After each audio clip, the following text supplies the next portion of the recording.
The game I'm about to show you was played in the last round of a very powerful open tournament in Bad Waitzkin, Germany, late November of '97.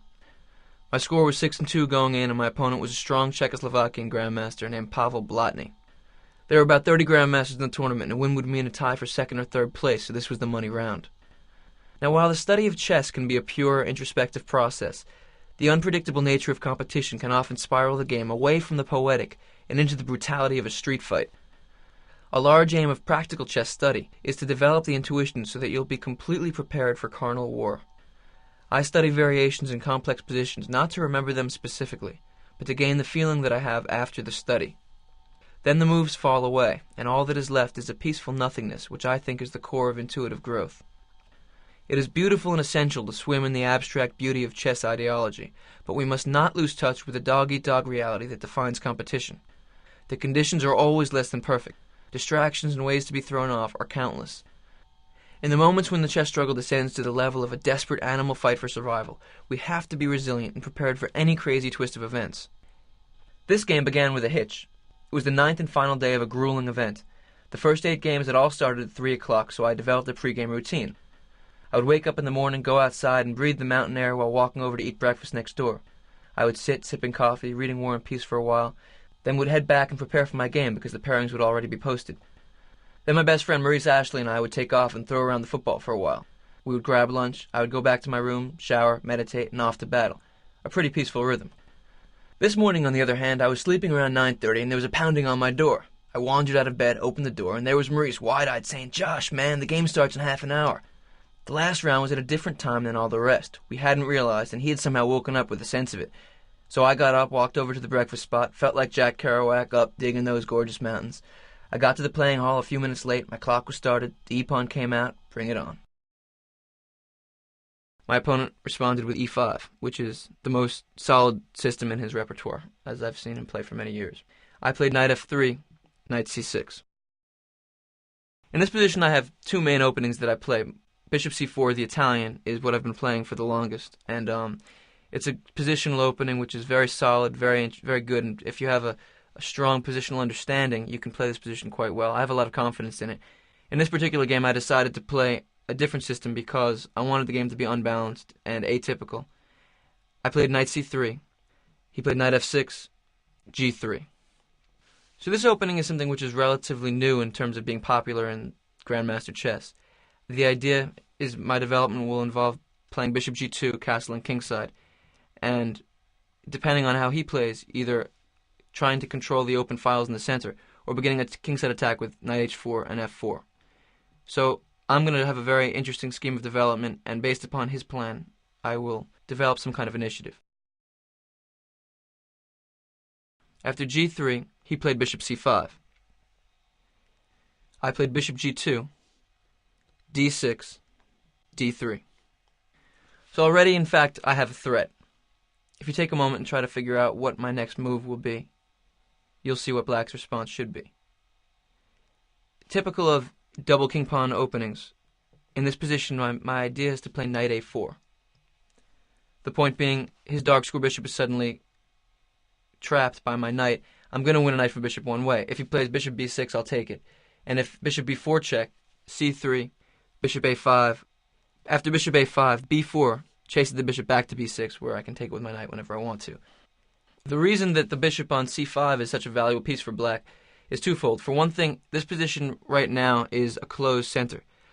The relationship between bishop and knight is one which is very flexible. The bishop is considered to be slightly better than the knight, and yet they're both considered to be worth about 3 pawns, which is strange.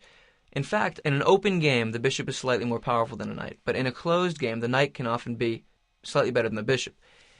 This double king pawn position is right now not open, but it has the flexibility to open up. In other words, if I play an f4 break or a d4 break, or my opponent plays a d5 break, the game will explode and the bishops will become very important.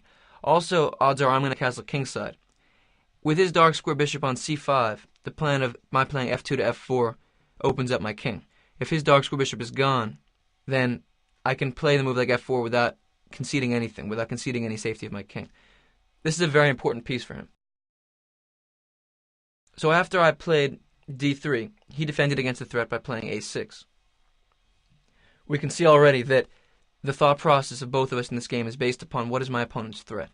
This is something which we'll develop as we go along. After a6, I castled, and my opponent at this point chose his scheme of development. He played bishop g4, an immediate pin of my knight, which I had relieved by playing h3, and he played bishop e6. So by playing bishop g4, he provoked my playing h3, which I don't mind playing, but the one problem with it is that he wants to play queen d7 next move, attacking my pawn on h3, and then castle queenside. So he wants to see what I do, and then play with that plan. In this position, I made a strange move. I played the move king h2, which doesn't seem to have much immediate value, but it does, in fact, because I'm defending my h3 pawn because I see that sooner or later he's going to move his queen to d7.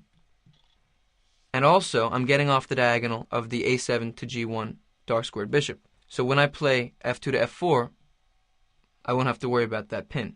So king h2 is a move where I wait for black to decide what he's going to do before choosing my own path.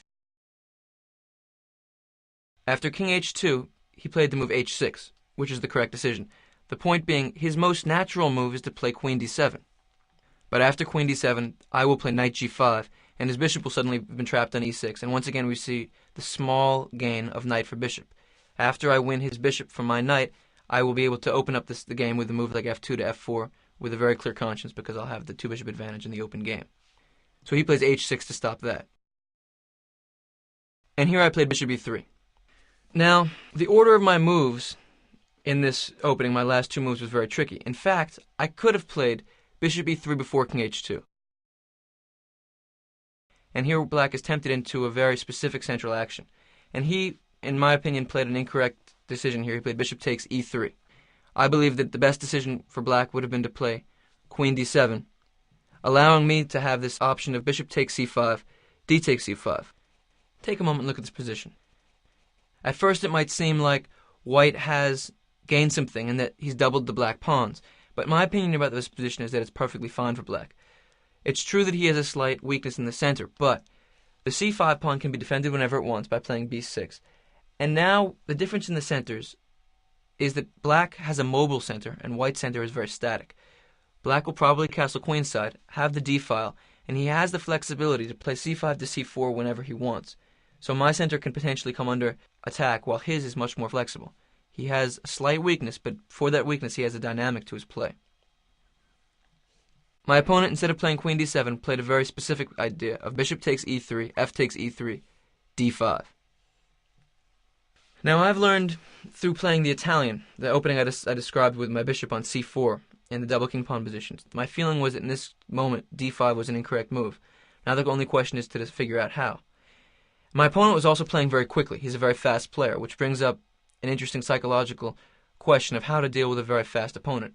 Some players choose to play quickly against a fast opponent, while other players tend to slow down. What's difficult is that your recovery time, the time to relax on your opponent's move, is taken away, and it can be very intimidating. You can perceive your opponent's speed as a form of confidence, but in fact, their speed can actually be a form of nervousness, their inability to sit patiently within a complex position.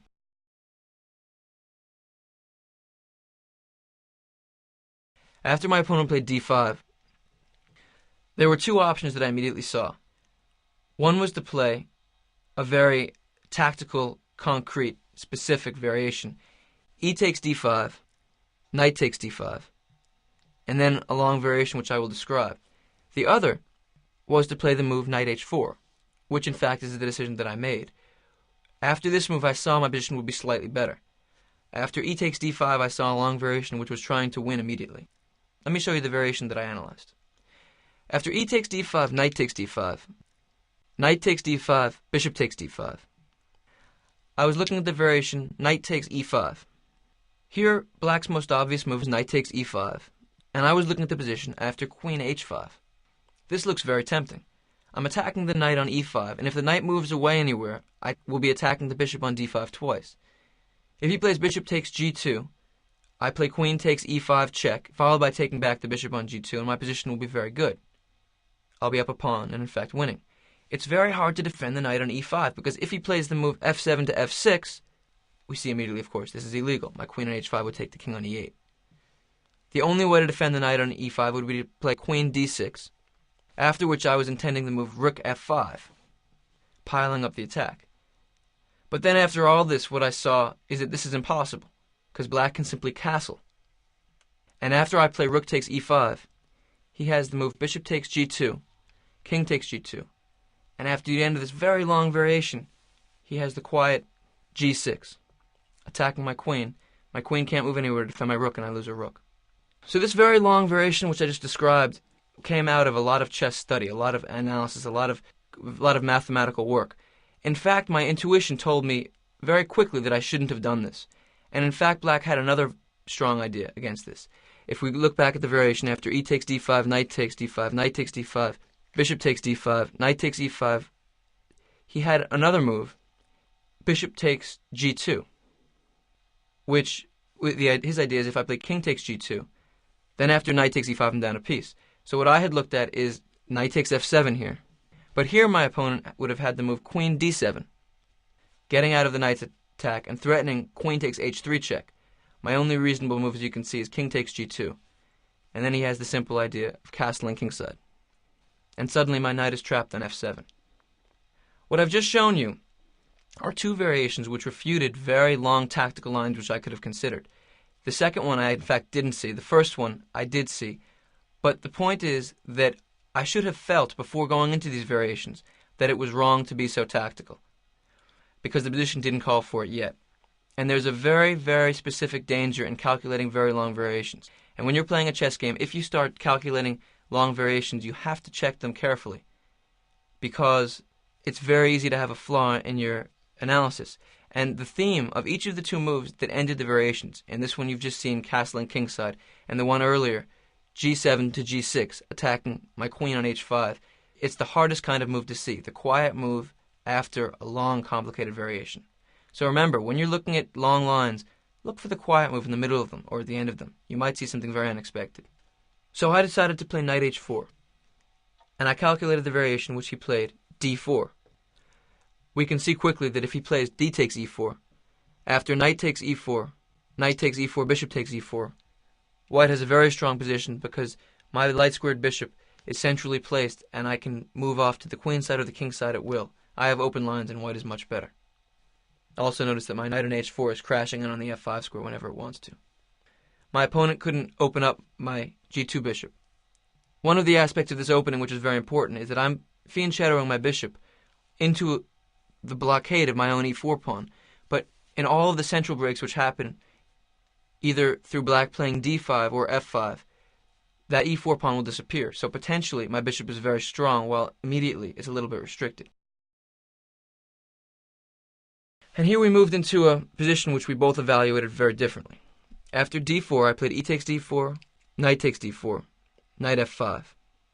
That piece has to be taken care of immediately because it's too strong. Black played bishop takes f5. If he played knight takes f5, after e takes f5, black's in trouble because the game is opening up with his king still in the center. My bishop on g2 has become very strong, and his bishop on e6 is under attack. He would be in trouble. But my opponent played correctly. Bishop takes f5, e takes f5, c6. I had seen, when I played the move knight h4, this position, I'd planned knight e4, which I played, knight takes e4, bishop takes e4. And it's from here that the game begins. Take a moment and have a look at the position. What do you think? First of all, we can see that black has a very strong knight on d4. White has a bishop on e4, which is well placed in the middle of the board. It seems to be blocked in by my f5 pawn. And his c6 and b7 pawn battery has a very strong influence on my bishop. It restricts it. On the other hand, my pawn on f5 is very inconvenient for him. It makes castling kingside unpleasant. My bishop on e4 has it's scoping out in either direction. It has the potential to be a very forceful piece. In reaching this position, my opponent thought that he was better here, while I thought that I was better. And I still hold to the idea that white in this position has an advantage.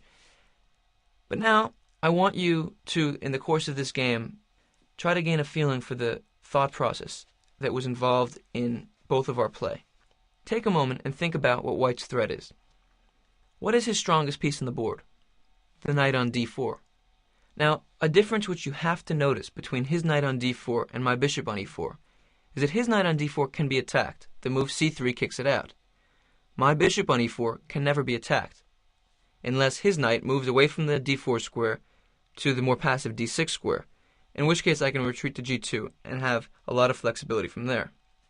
No pawns can attack my bishop, and I have a pawn that can attack his knight. So when evaluating the power of a given piece, it's important to understand whether or not their position is stable or very transient. My bishop has a stable position, while his knight can be kicked out at will. My threat is surprisingly strong. The position may seem rather balanced. We each have one minor piece. Things look about even. If I play the move a4, suddenly his knight on d4 is trapped. My next move would be c3, and his knight has no squares. There's nowhere to go. So in fact, in this relatively calm-looking position, there's a lot of venom in my ideas.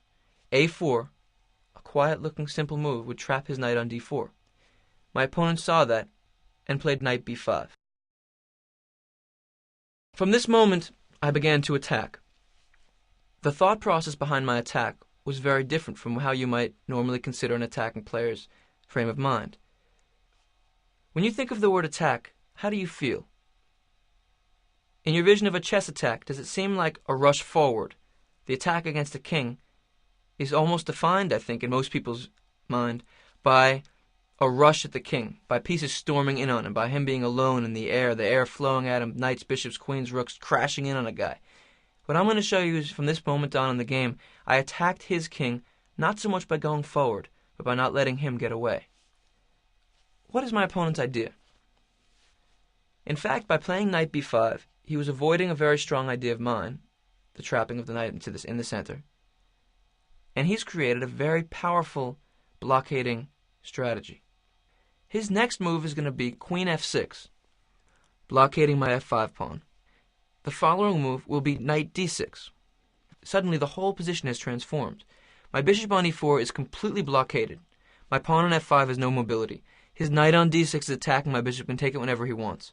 This is a very important principle which I discuss with my students, the idea of tension between pieces. Here, his knight on d6 has tension on my bishop on e4, while my bishop on e4 is not returning that tension. So he has the option to take, while I don't have that option. If you were to consider, for instance, if his knight were on d5 instead and my bishop were on e4, here I would have tension on the knight, meaning I can take whenever I want. So in all the tactical possibilities of the position, I have the option of capturing it at any moment. This is a very important theme relative to the dynamic of two different pieces, the idea of tension between them. If you go back to the position of his queen on f6, knight on d6, suddenly all of my central play has become static. He has tension on my bishop. My bishop moves back, my f5 pawn becomes very weak. Then he can castle either queenside or kingside and develop an attack against my king. Things can suddenly turn bad. So by the move knight b5, it's a typical prophylactic move. He's stopping my threat and creating a very powerful and yet detached one himself. Grandmaster threats are not easy. Well, you might not have seen that I was threatening a4 to win a piece. You also might not have seen that the threat of queen f6 and knight d6 blockades my bishop. So now ask yourself, after you've seen black's threat, what should white do about it? I played the move f5 to f6. Now take a minute and look at that. Boom. Big move, pawn sacrifice, I'm coming at him. If you had looked at the position, if you had quickly played through the moves of this game, and my opponent had played knight b5 and you had seen white playing f6, you would have said attacking move. Yes, this is an attacking move. But notice the thought process that led me to it. My opponent's next move was queen f6, blockading the f5 pawn. I'm stopping my opponent's idea and attacking at the same time. So I came to the aggressive move through prophylactic thought. And this when I describe the ideas of soft is hard in chess, and the movements between different extremes defining one another. In this instant, I came to a very hard attacking move through a very soft, flexible, defensive prophylactic strategy or thought process. After f6, my opponent has a problem. If he plays g takes f6, then he's completely weakened his pawn structure, and after queen g4, my next move is going to be queen g7, attacking his rook on h8. Of course, he can never castle kingside anymore. His f6 pawn is going to go. He's in a lot of trouble. After queen g4, my next two moves are going to be queen g7, and if I can take on f6 immediately, that's fine. If I need to, I can play rook f2 and rook f1. White has all the attack, and black would be in huge trouble. If you take a moment and look at the position after g takes f6, queen g4, you'll see quickly that white has a dynamic, brutal attack. My opponent played the sensible response, g6. Now my bishop on e4 looks a little better. It's not hemmed in by its own pawn. What would you play as white? Now we want to attack, yes, but what is black's next move? He can no longer blockade my bishop on e4. That will be a good piece. His plan at this point is to castle kingside. If I attack his h6 pawn, he'll play the move king h7. And then he's going to slowly round up my f6 pawn. Play the move rook e8, rook e6. If he wants to, his knight can come back to d6, even back to e8. My f6 pawn, instead of being a bone in his throat, is going to be a weakness that I have to defend for the rest of the game. So after I played f6, a very big attacking move, he responded with g6, and suddenly we see that black has a plan. He wants to castle kingside, defend the h6 pawn if he needs to, and then round up my f6 pawn. How do I stop that? I prevented him from castling with queen d2. A very quiet, soft move, based upon a big attack. I'm keeping his king in the center. If he castles kingside, queen takes h6, and mate next move. He's gone. So by playing the move queen d2, I've stopped his whole scheme of development. Now the question really was how to develop my queen. Queen e2 was possible, queen f3 was possible, queen g4 was possible. All the different moves have pluses, but only one of them was a truly strong one. The other point which I want you to realize is that every chess move that we make leaves a space behind. When I played the move f6, while I was preventing his idea of blockading with queen f6 and knight d6, I was also giving up control of the e6 square. So now his knight on d4 would be a much stronger piece. He might come back to d4, because after c3 he'll have the option of retreat to the e6 square, which he didn't have before, and then that knight can spring to g5 or c5 and undermine my bishop on e4. So after he played knight b5, he left the e6 square, so I played f6, leaving the e6 square myself, and after g6 I played the move queen d2. Now he has the option later on of returning to d4 and coming back to e6, but to do it immediately would be a little too slow. His king is still in the center. He played queen d6. And now take a moment. What would you do with white? Base your thought process on black's idea. My opponent's plan now, since I've stopped him from castling kingside, and he has to get the king out of the center, is to castle queenside. Now my whole idea of attack is to play the moves a4 and b4. His knight will move away, and then eventually to break open his queenside with the move b4 to b5, which forces him to make a decision. Let's say that his knight is on the e6 square, isn't controlling the b5. After he takes on b5 2 times, the game is virtually over. His king is suddenly wide open. My bishop on e4 is penetrating the b7 square. My rook on a1 can come down to a8 or a7 if it wants to. Black is completely finished. His king is wide open, and my attacking pieces will just lunge at him. If he does have a knight on d4 instead of e6, it's still a very powerful idea, but it involves a pawn sacrifice. If he decides to meet this move with a takes b5, a takes b5, knight takes b5, then he'll have opened up the a file. My rook will be very strong. If he decides to close the a file and play c takes b5, a takes b5, knight takes b5, while the a file will be closed, my bishop will have suddenly opened up onto the b7 point. A very dangerous option because the b file will open and the b7 pawn is a key defender to black's king position. So what you see is that I have the option, if he castles queenside and I get a4 and b4 in, of attacking him very quickly with a pawn sacrifice, which would force him to open up his king in one way or another, which you'll see later on in the game. The question is how? I can't simply begin an all-out attack on the king because it's not there yet, and if later on he decides to stay in the center or go kingside if he can, things will be fine. If I play the move a4, he'll play knight d4. Now I can't play c3, kicking the knight out of the center, because of the move knight b3, forking my queen on d2 and my rook on a1. His knight on d4 is very strong, and it doesn't really make any sense for me to begin a huge queenside pawn storm with something like b4 before his king is castled queenside, because now obviously he wouldn't go there. You don't want to just lunge in a direction where you think your opponent's going to go, because then he could decide not to. So the question is, how do I improve my queenside attacking possibilities without completely losing all flexibility in my position? I played the move b2 to b4. After the game, my opponent said to me, after we looked at that in the post-mortem, "I simply do not understand that move at all." He thought it was a bad move. I personally think that I think this may be the best move of the game.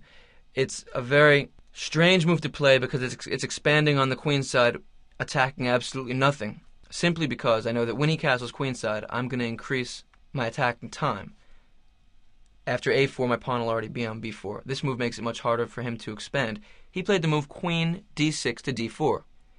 If he castled queenside, I would play a4, and my attack would come quickly. b4 was another very strong attacking move, but the reason it was an attacking move is because it was a prophylactic move.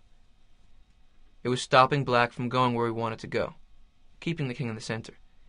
My opponent, in turn, took the space that I left behind. He played queen d4. Now, for one thing, he's occupying the c3 square. His idea will later be to play knight c3, or maybe even queen c3, and knight d4. We can see that by playing b4, I've weakened my dark squares. But my opponent now has another idea as well. He wants to castle queenside. After castles queenside, he'll have an added threat to his position. What is it? If I were to go on with my attack and play a move like a4, he would surprise me pretty badly by suddenly throwing in queen takes e4. My pawn on d3 is pinned to my queen on d2. So by playing queen d4, black has done something very serious. He's made the move castling queenside an attacking move. Now I have a little bit of an issue. If after queen d4 I play a4, he's going to play the move knight d6. My bishop on e4 is attacked. And after my bishop comes back to g2, he's going to play the move knight c4, attacking my queen on d2. And after she moves, he's going to play the move knight e3, attacking my rook on f1 and my bishop on g2. And suddenly my attack has been frozen. Black's game is perfectly fine, and he has the initiative. So after my opponent played queen d4, his idea is that both a4 is impossible. Castle and queenside will come with threat. What should I play? I played the move bishop g2, responding to his attack before it's even there. Another example of prophylactic thought. And now black has to make a decision. He has to make a committal move. And here he castled queenside. So you can see that what's been happening is he's wanted to castle queenside for a while now, and I've slowly been improving my attacking position. And we've reached a moment where I finally play a4. He plays knight d6. What should I play? There are different options here. For one thing, you may want to run ahead with b5. But this would be a mistake. It's coming a little too fast. After b5, a takes b5, a takes b5, knight takes b5. I don't really have compensation for the pawn. I don't really see what to do. He has strong central play. His knight is coming into c3 if it wants to. His king will be all right in the center. There's no real way to justify the pawn sacrifice. I have that to hold for later. His queen on d4 is bothering me. Should I play c3, pushing it away? No, that would be a mistake too. He plays the move knight c4. If I take his queen on d4, then he takes my queen on d2. He's attacking my rook, and after I attack his knight, he'll simply play the move knight to b3, attacking my other rook, followed by knight takes d4. Black will be up a pawn. I'm in trouble. If after knight c4 I move my queen, then he'll take the d3 pawn, and I'll be much worse. So we see that black's decision to castle queenside was filled with venom. I can't kick out his queen with c3. My attack with b5 is a little premature. In this position, without white moving, what is black's threat? His next two moves, if I don't move, are knight c4, attacking my queen. I remember my d3 pawn is pinned. And after my queen moves, entering my game with knight e3, attacking the rook and my bishop on g2. And after my bishop on g2 leaves the board, my attack against his king will be weakened. The bishop on g2 is a huge attacking piece in this game, because after his c6 pawn leaves, it's going to knife into the b7 point, and he'll be in a lot of trouble. So we see his idea. What do we do about it? There's a temptation in chess to think about the first layer. So when I said, what do we do about it? What's our move? You might have thought, how do I stop knight c4? Okay, that's one way to go about things. But is knight c4 in itself so powerful? No. The move that's powerful is knight e3. I played the move rook f to e1. Now this might not seem like an attacking move, but it is. I'm stopping my opponent's idea and preparing a huge attack, but just properly. If he plays knight c4 now, after my queen goes back to c1, his last move looked ridiculous. The knight can't come into e3 square, and the only thing to do since it's now attacked is to go back to d6.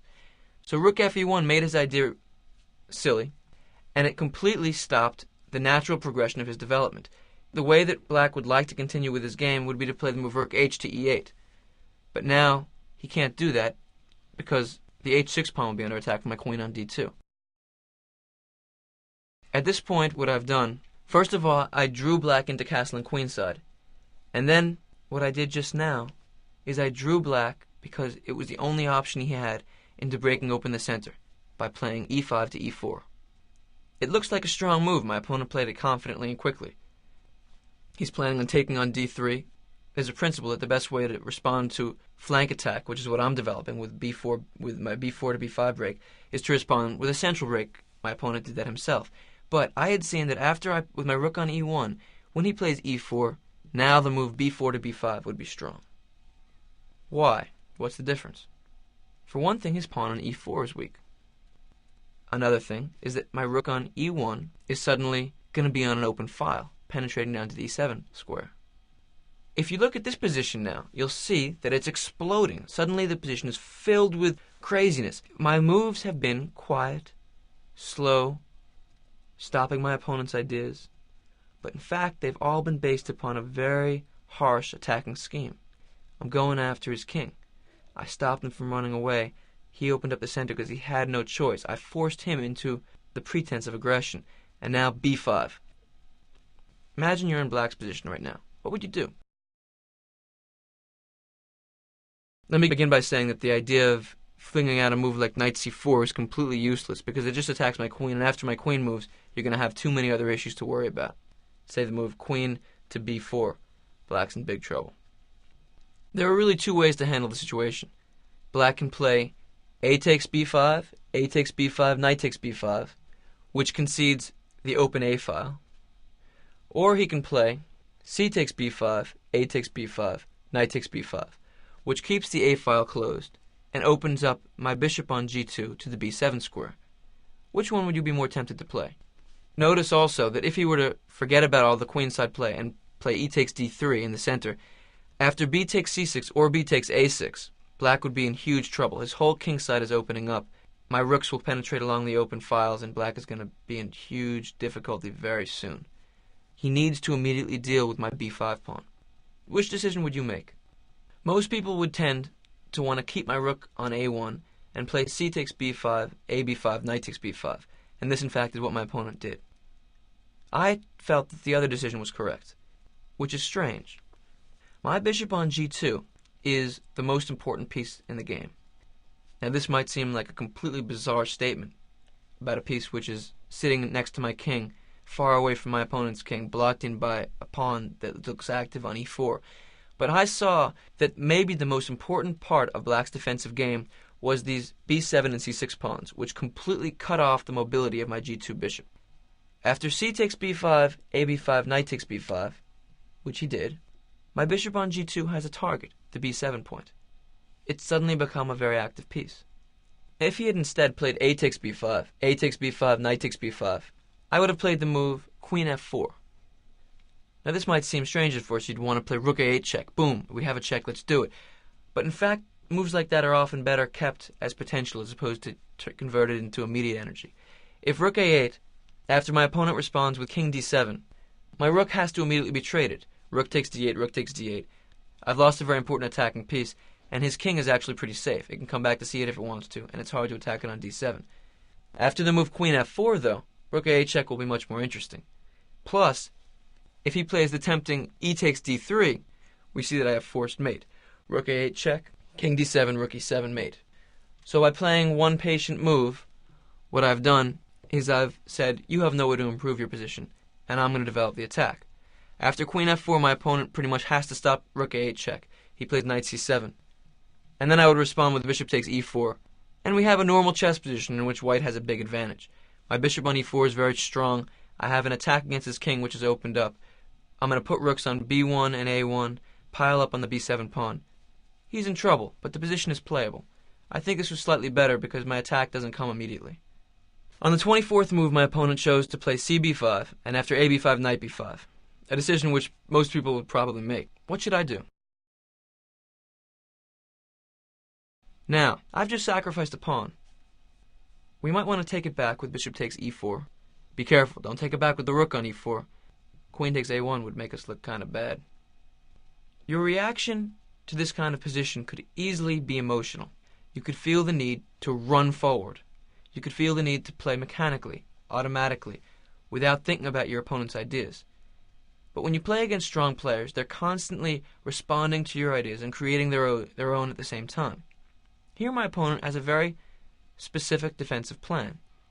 If I play the automatic bishop takes e4, what he wants to do is plant a knight on d6. Now my bishop on e4 is threatened, so it should come back to g2. After my bishop comes back to g2, we can see that my f6 pawn is very weak. He can take it immediately, for instance, with queen takes f6. And I've been describing how my bishop on g2 was so important because it keyed in on the b7 point. But if his knight is allowed to anchor on d6, he defends that point very well. It's hard to continue the attack with the knight on d6. So, in this position, in which he has a pawn on e4 that I can take a number of different ways, my pawn on f6 is hanging, things look strange, but his king is open, it's easy to be caught up in the emotion and the passion of the attack. We might just easily take on e4, but now we've taken a moment, we've seen black has a strong defensive idea, which is very similar, notice, to the blockading idea he had before when my pawn was on f5 of putting a queen on f6 and a knight on d6. Now he wants to put the knight on d6, which will nullify the effect of my bishop on g2. What did I do? I played a very crazy looking move, c4. Now, if you were to see the move c4, again you'd think, wow, he could take back a pawn, but instead he's just running forward. But that's not the essence of the move.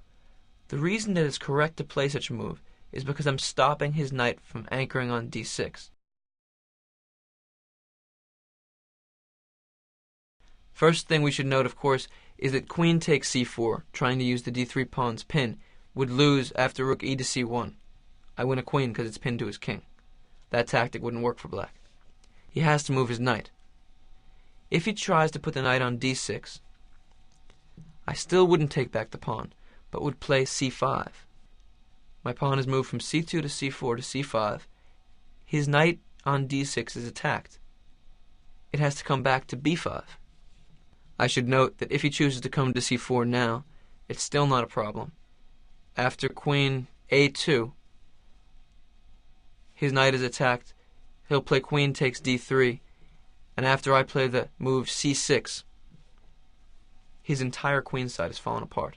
The b7 pawn is leaving, and the a6 pawn will become a goner. His king on c8 will have no defenses. He'll get mated. If he were to play knight c4, after the simple move queen a2, e takes d3, or queen takes d3, I have the very simple move c5 to c6, shedding the last of his defenses. The b7 pawn has to respond somehow because I'm threatening c takes b7 and then queen takes a6. His a6 pawn will fall. Black is going to have absolutely nothing between his king and my queen, rook, bishop, and other rook. He's going to get mated. So, if he were to play knight d6, c5, he would have to play knight to b5, and then the pawn that began on c2 would continue its trek, c6. And black in this position is in fact completely lost. My threat is c takes b7 check. He would play b takes c6. I would play rook takes a6. Notice all this time that this central tension has existed. The pawn sitting on e4, everything can be captured. But his king on c8 has nothing to defend it. Rook takes c6 check is a threat. The e4 pawn is gonna leave the board soon, which will bring another piece, my bishop on g2, onto the c6 point. He can't defend it enough. Natural attacking moves for me now, like rook a8 check or queen a5, not to mention rook c1 piling up on c6, are gonna come. Black is in a lot of trouble. He's gonna lose. Always in this kind of position, it's important to notice the pawns in front of the king. What I'm doing is I'm completely busting through all of the black's defenses. All these pawns are leaving, and the king is going to be left alone. After c4, my opponent's defensive scheme is challenged. So after c5, my opponent would have to play knight b5, and now his pawns are destroyed by the further surge c5 to c6. Notice all this action of the c-pawn, my c-pawn kind of warping up from c2 to c6, attacking the knight each step of the way, has happened with this pawn, this black pawn, simply sitting on e4, ready to be taken at any point, and thus my d3 pawn sitting there, ready to be taken. But no one had time. After c6, my opponent would probably play b takes c6, and when I play rook takes a6, most players would feel that black is in perilous danger. His c6 pawn is attacked, and it's important to note that since his e4 pawn is, by definition, going to disappear from the board because it's attacked so many times, the c6 pawn will come under yet another attack of my bishop on g2. Black is in big trouble. By playing c4, I challenged black's defensive idea and made him come up with a new one, which in fact he did, very resiliently. So again, now knight d6, the best defensive square, is off limits for him. He played knight a7. So I pushed him away from his main move. I played bishop takes e4, and he played the very strong move rook d6. Chess games against grandmasters are not won easily. My opponent has responded consistently and thoroughly to my ideas, and now he's developed a new way of defending the b7 pawn, blockading my bishop on e4 with his knight on c6. Now, this will create a tension, which is to my advantage. Earlier I discussed the relationship between pieces. If his knight is sitting on c6 and my bishop is sitting either on e4 or g2 or anywhere on that diagonal, my bishop has the option of taking the knight whenever it wants, which he has to constantly consider. And his knight doesn't have any luxury. It has to sit there, and its lone goal in life is to blockade my bishop. So while he has discovered a way to stop my attack on b7 temporarily, he's exposed himself to a tension which is very unfavorable. Also, you may notice that my f6 pawn is attacked twice by his rook on d6 and his queen on d4. It's even material, so that pawn is going to go sometime. I'm sacrificing a pawn here for the attack, but that's part of the game. After rook d6, I improved my rook a1 to b1, and he defended the b7 pawn with the blockade I discussed before, knight c6. What's happened now is very interesting. It's important to consider the emotional, the psychological reality of the game, as well as just the chess moves. If you think about what happened, earlier I started to develop this way of attacking his king by not letting it run first to the king's side, then to the queen's side. Then I let it go to the queen's side. I opened things up on the queen's side. I stopped some of his defensive ideas with refined attacking ideas, and he responded to them by developing a new strategy of defense. If we get emotional, and if we get excited and we want to just keep on going, attack, attack, attack, against a good defensive player, we'll simply lose, run into a wall, boom, and the game will be over. Here black has parried my first ideas very well. My f6 pawn is going to go. How do I continue my attack? Take a couple minutes now. Think about what white should do.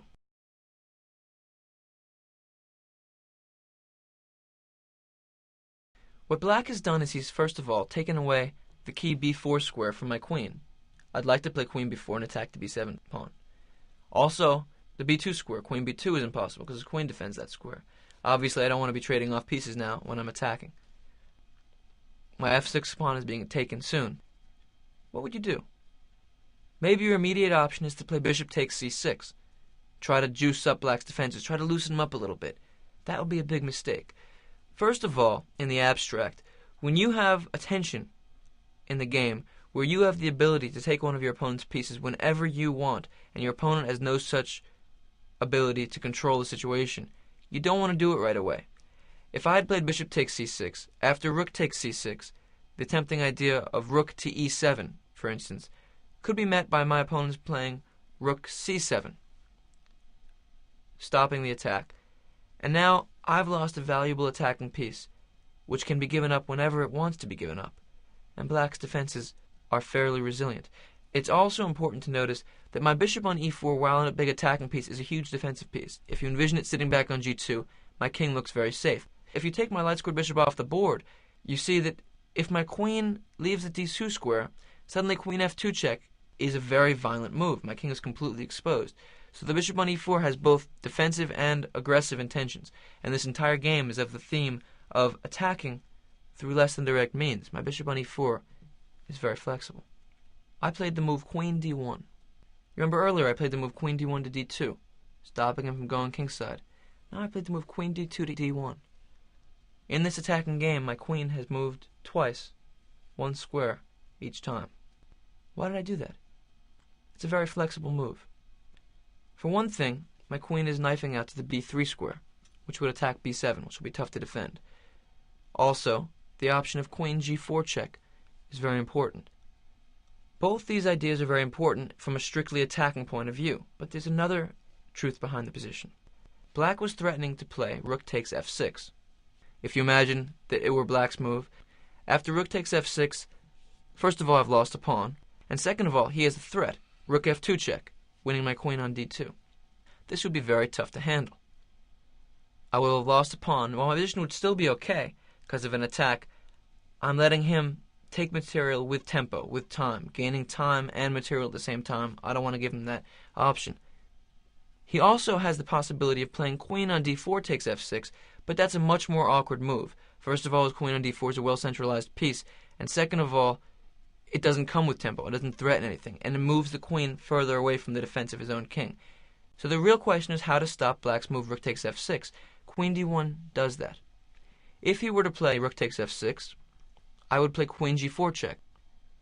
And after he responds with king b8, I have the brutal rook takes b7 check. He has to play king takes b7.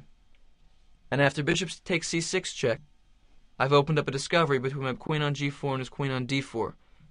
At the same time, taking off the knight on c6, I win his queen on d4. And I win the game. So queen d1 was both a big attacking move, intending queen b3 and queen g4, and a defensive move. A quiet move, simply stopping rook takes f6, his most natural move. So I'm developing my attack and at the same time stopping my opponent from making his best move. And if you make slightly better moves than your opponent, and if your position is such that you can improve your position while stopping your opponent from improving his position, that advantage will slowly increase until it can explode. So after queen d1, he can no longer play rook takes f6. You might wonder what would happen if he played queen takes f6. If he had played queen takes f6, my best move is queen g4 check. You can see that my opponent would here have a number of different options. His best move is king b8. One simple way of showing you is if he were to block with the queen, queen e6, I would play bishop takes c6, opening up my rook's attack on his queen. And if he tried to throw in the in-between move, queen takes g4, I would play bishop takes b7 check, and only then take back the queen on g4, and I would be up a piece. So he would, after queen g4 check, he would have had to play king b8.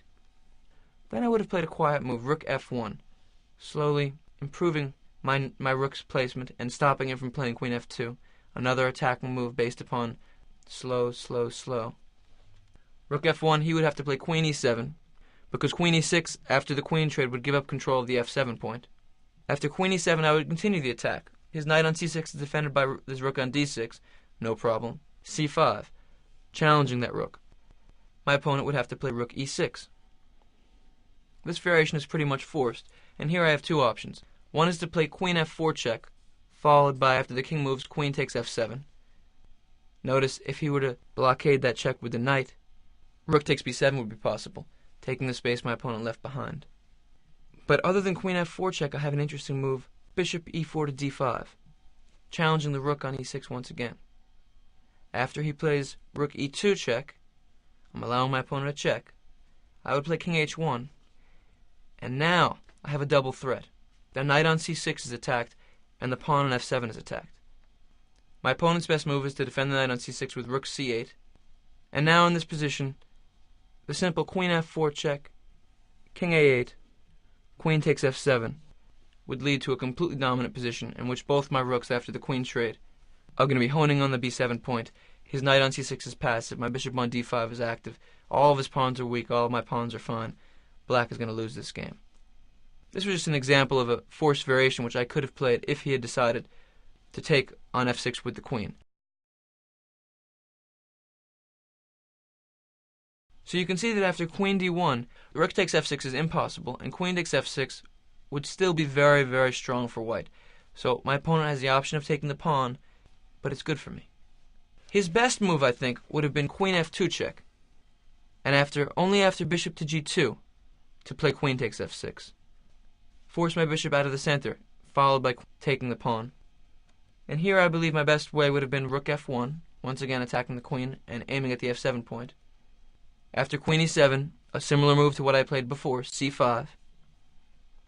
And after rook e6, maintaining control of the c6 knight, to play the central move, d4.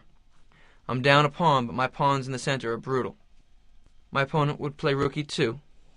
Now if I rushed with d5, I would give him the option of the strange move queen to e4, trying to begin an attack against my g2 point. Not so fast. I would play the simple king h1, stopping any dreams of counterplay my opponent may have.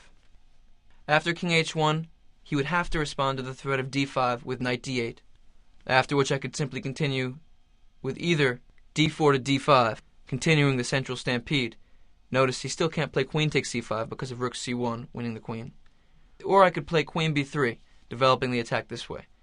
Black is, as you can probably tell, in huge trouble. After, for instance, d4 to d5, I have the option of playing d6. I have the option of playing c6. His knight on d8 can't move. I'm down a pawn, and I'm completely winning. So we see that after queen d1, my opponent had 3 different ways to take the f6 pawn, none of which were very good. Queen d1 was attacking, and at the same time was a prophylactic move. Now, did you envision the fact that the move queen d2 to d1 defended the f6 pawn? Strange idea. He played rook h to d8. Here I came out with queen b3. His b7 pawn is attacked, and it's a very hard point to defend. Now, you remember earlier I was discussing the idea of the tension between my bishop on e4 and his knight on c6. What can happen in that kind of situation is that black can tend to think that the trade that I control, bishop takes c6, is not anything to worry about. It's fine. Because in all the positions we've played so far, it's been fine. In every single variation, every position he has to calculate, bishop takes c6, bishop takes c6. And it's been ingrained in his head because he's always seen that it's good for black. In this particular position, playing rook h to d8, he was wrong. After queen b3, the logical way of defending the b7 pawn is rook 8 to d7. But this position is one of those moments where the tension shows its value. After the simple bishop takes c6, black is put into quite a bind. B takes c6 is impossible because of queen b8 mate. The only other move is rook takes c6. And after I play rook e8 check, the defense of the b7 pawn is thrown into chaos. Rook d8, queen takes b7 is mate. He has to play king c7. And now, after queen takes b7, the black king is forced up to d6, and I think we can see that he's in big trouble.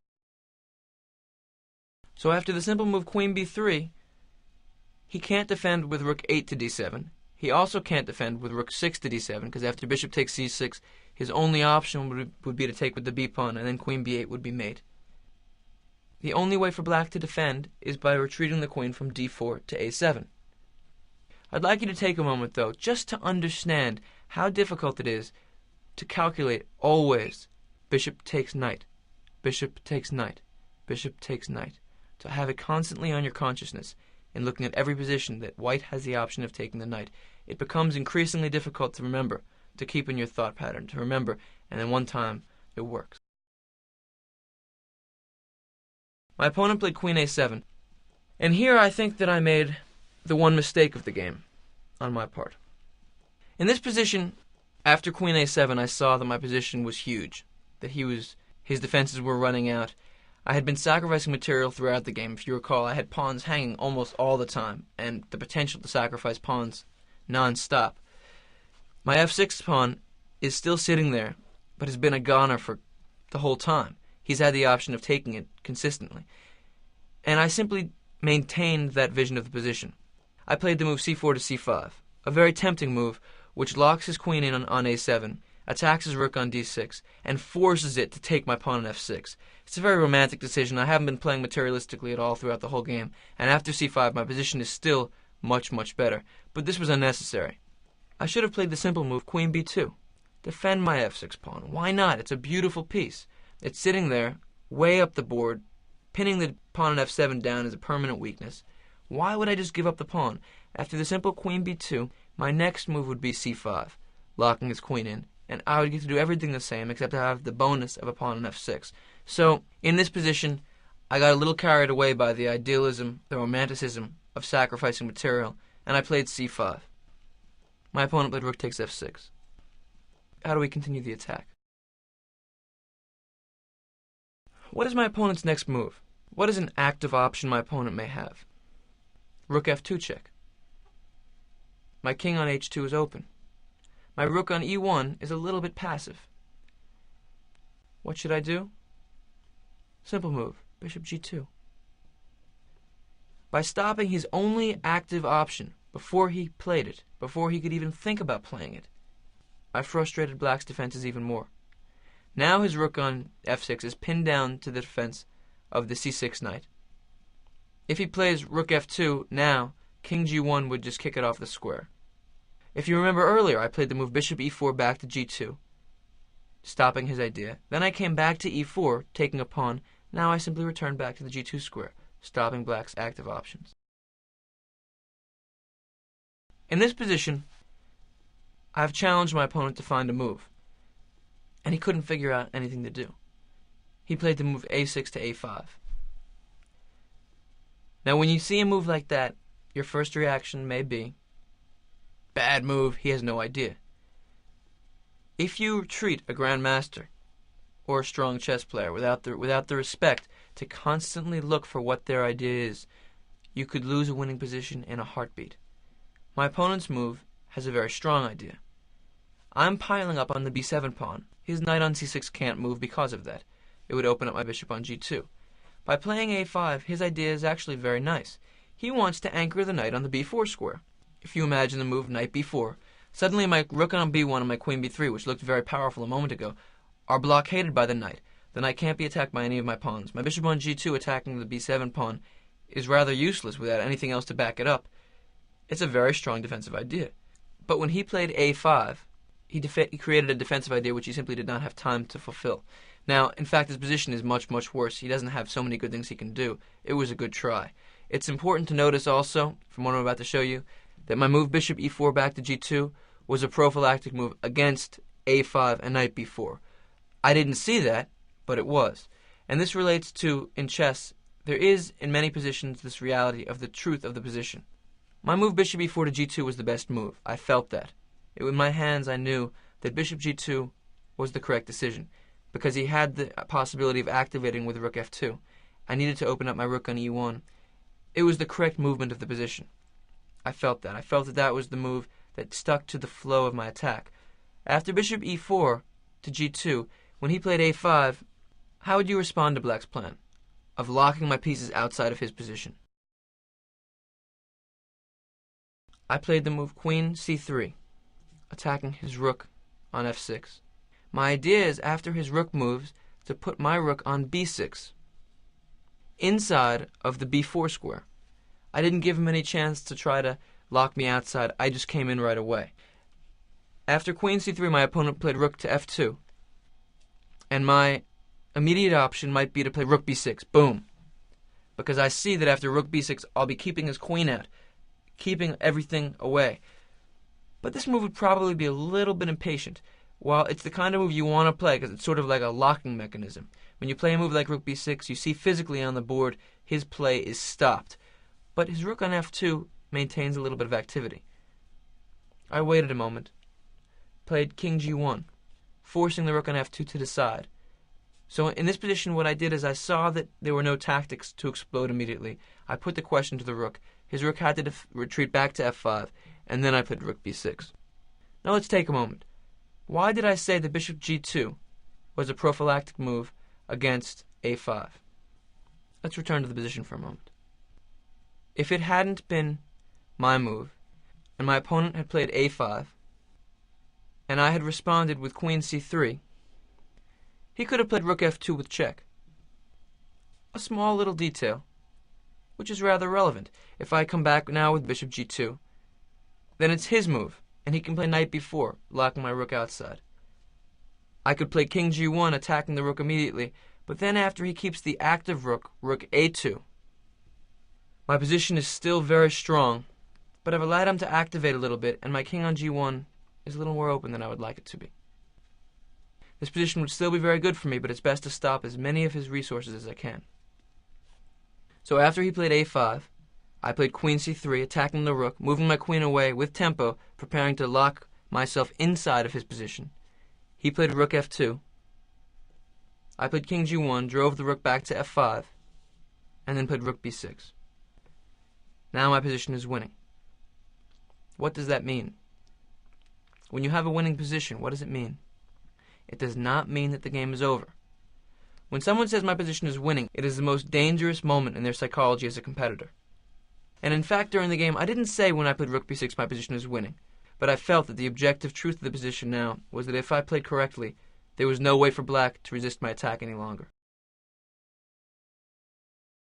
After rook b6, my threat is bishop takes c6, and after b takes c6, rook takes c6 check, which will come to a mate quickly.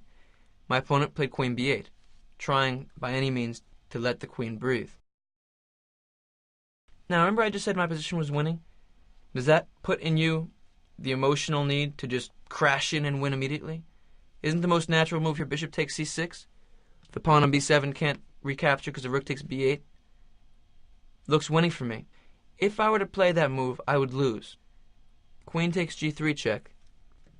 After I retreat with bishop g2, my opponent would simply play rook f5 to f2, and there is no way to defend against mate on the g2 square. So my position is very good. I've reached a moment where his defenses are about to fall apart. But if I still make one inaccuracy, if I get overconfident, if I get material, if I start to think of the position in terms of being winning, if I start to think about what I'm going to do after the game, one mistake and all the hard work, all the good moves will fall apart. He threatened my g3 pawn. I continued my attack while stopping his ideas. I played d4. This move has two ideas once again. It has the threat of maybe playing d4 to d5, pushing him backwards, continuing my attack, and it simply defends my g3 pawn. My queen on c3 now defends g3.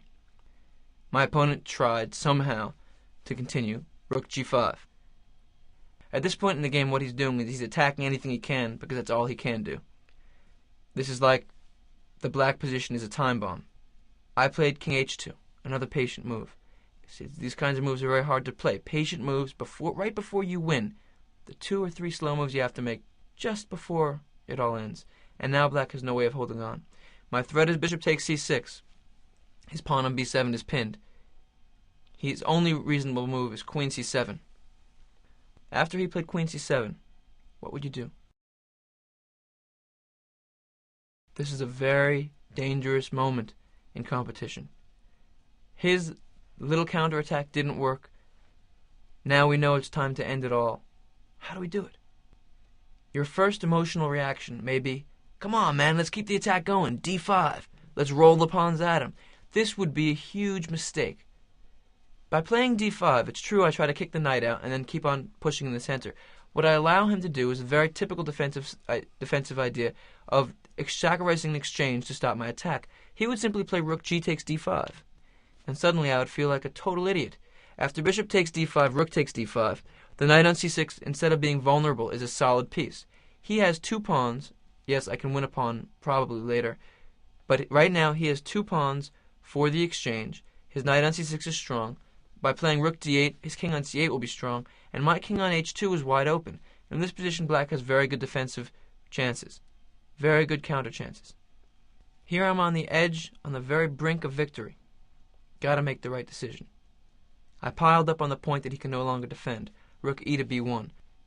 The b7 pawn can't be defended by anything else than the queen and the king. If he tries to blockade by playing knight b4, I've already gotten 1 rook inside, and by playing knight b4, he opens up my bishop onto the b7 square, so I can take it. After rook b1, black has nothing. My threat, if it were my move, is simple. Rook takes b7, forcing queen takes b7. And after rook takes b7, king takes b7. I can play queen b3 check, attacking the king. If he moves backwards, I can take on c6. If he plays king c7, I'll play queen b6 check, and the knight on c6 will fall, and I'll mate him very quickly. After rook e to b1, my opponent's position has reached the point where it can no longer be held. The b7 pawn is falling. He has no other option but to try to give back some material to hold on in some other means. He played rook g to d5, opening up my bishop onto the rook. It's the only way to blockade the diagonal. Now, in this position, most players would have, once again, a reaction which would be to quickly take on d5. That would be a mistake. There's no reason to rush. First, I played rook takes b7. His queen has nowhere to go, so he has to play queen takes b7. And after rook takes b7, king takes b7. how would you win the game?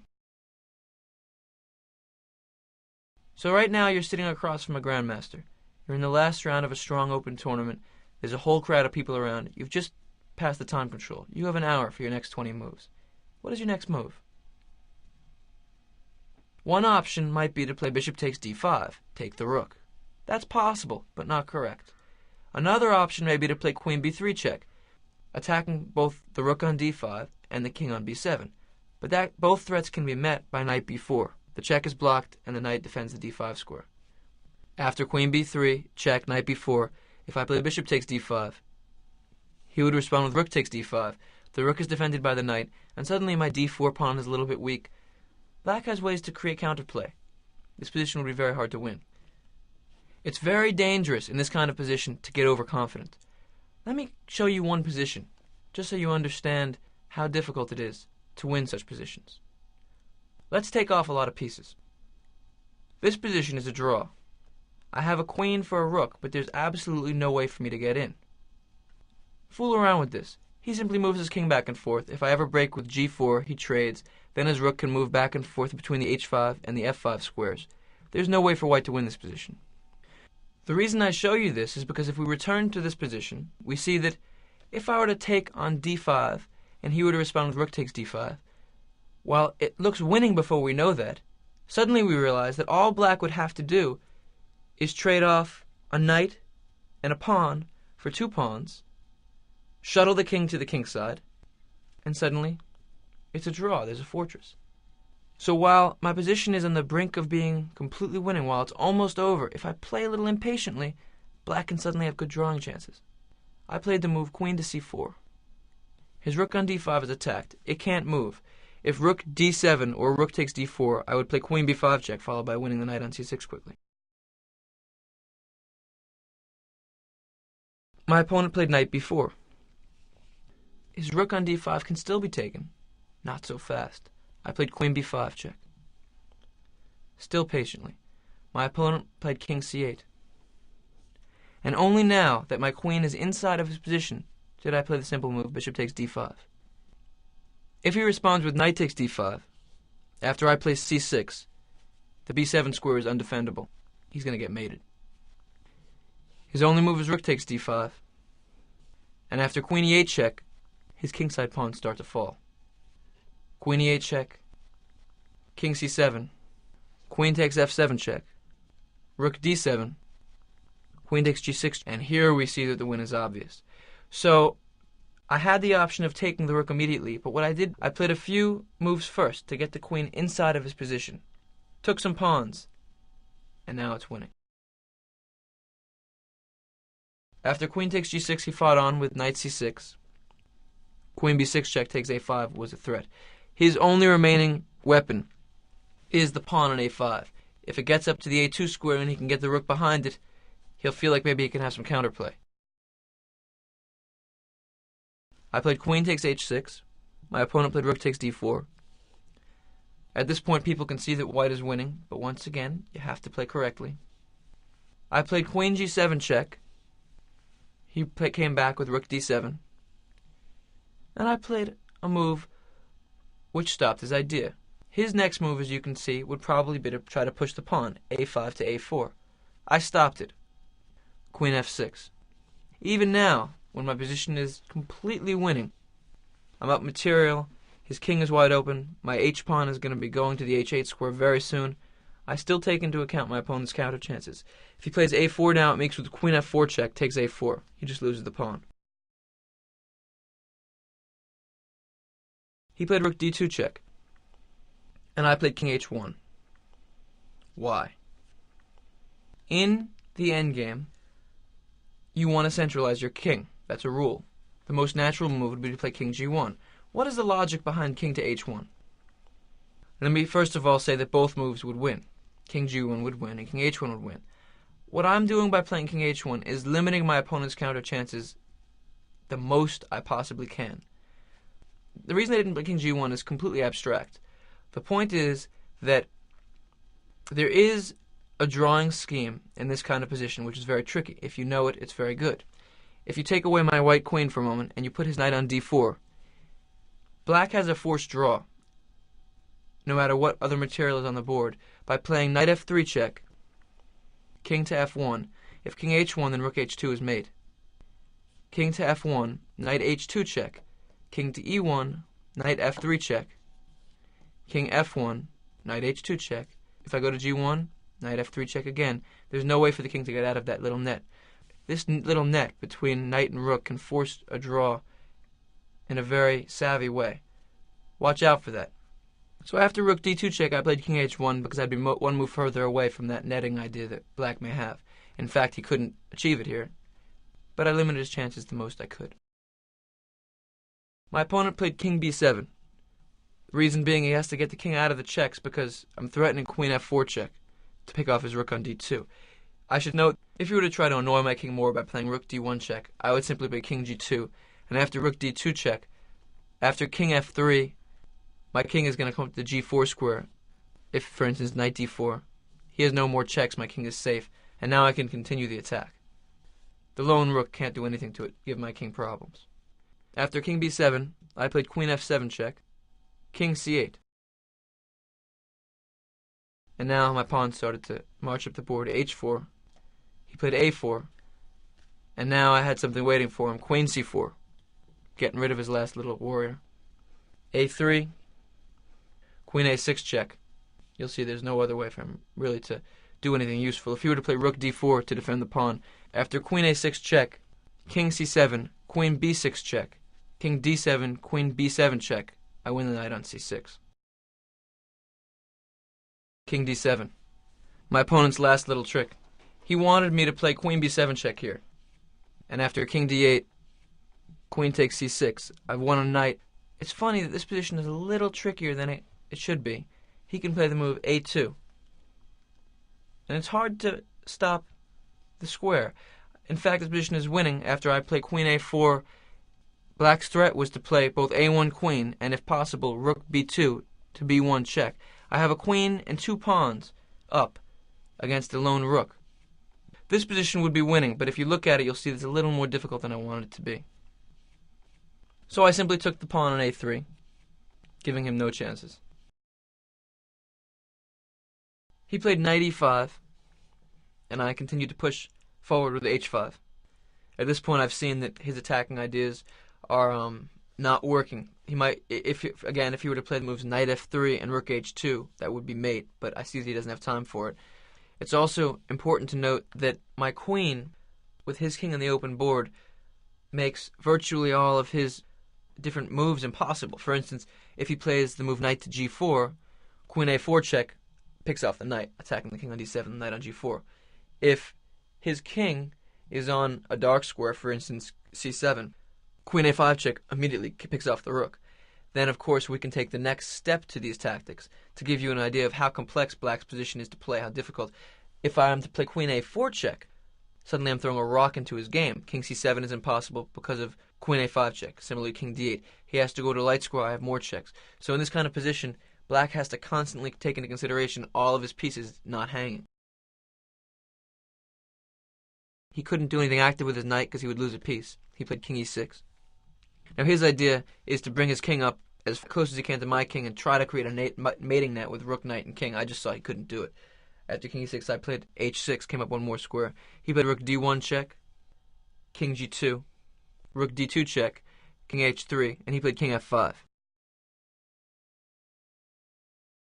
After king f5, part of his idea may be if I play h7 to play rook d1 with the idea of picking off the queen, consider h8 queen, rook h1 check, and then taking it.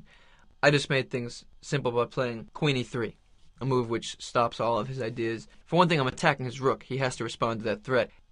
And at this moment in the game, I saw his eyes light up for just a heartbeat. He has the little shot, rook h2 check, a sacrifice to force my king onto a forking square. King takes h2, knight g4 check, and suddenly he's winning a queen. But after king g1, knight takes e3, I would simply play h7. And he can't stop the pawn, and I make a queen. My impression of him psychologically was that for a moment he saw the tactic and he lit up and then immediately saw the next move and then fell back. After queen e3, because of the fact that that tactic doesn't work, of course saw it. He played rook d1 with the idea of if I push my pawn he'll pick it off with rook h1 check, and after g4 check he resigned. After g4 check we see he has to move the king. If he comes to e6, I pick off his rook with queen b3 check. The rook falls. So the only real move is to play king f6, at which point I saw I had queen f4 check attacking the king. He has to defend the knight with king e6. Then I would play queen f5 check, attacking the king again. He would come to d5, and now that his knight is pinned, it can't move. I can continue to push my pawns up the board, for instance with h7, because the pawn is defended, and he has no way to stop me from queening. And he resigned after I played g4 check. After this game, it was interesting. A whole slew of grandmasters came over and started analyzing it, and it's always a wonderful experience to sit at the table with some of the greatest chess minds in the world and seeing them approach a position, seeing the different movements. This one grandmaster, very strong Russian grandmaster named Alexander Kalifman, was sitting there analyzing my opponent Blatny, a German grandmaster Christian Gabriel, and we were analyzing, all of us, the position. And over my shoulder, I kept hearing this voice, and I wasn't sure who it was. Sometimes happens, and we were analyzing, and I was responding, describing my ideas. We're looking at these very complicated middle games, much of which you have already seen. And this voice kept on coming, and I would respond to the voice, and I was amazed at how impressive the ideas were. And at one moment I turned around to see who it was, expecting just to see a chess player who was having a good day, and it was this Robert Hübner, one of the strongest grandmasters in the world, a very strong German grandmaster, describing the position. And it was a very beautiful experience, sitting with all these great players, seeing their ideas. So this was a very big game for me to win.